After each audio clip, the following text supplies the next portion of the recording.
another one.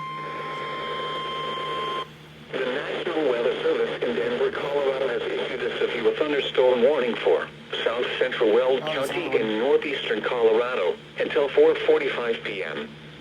At 4:08 p.m. Mountain Daylight Time, a severe thunderstorm was located 4 miles northeast of Kingsburg, or 24 miles southeast of Greeley, moving southeast at 5 miles an hour.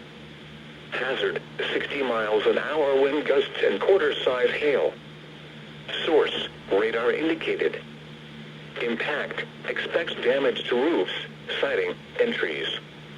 Hail damage to vehicles is expected. Locations impacted include Kingsburg, Prospect Valley, and Roggen. For your protection, move to an interior room on the lowest floor of a building.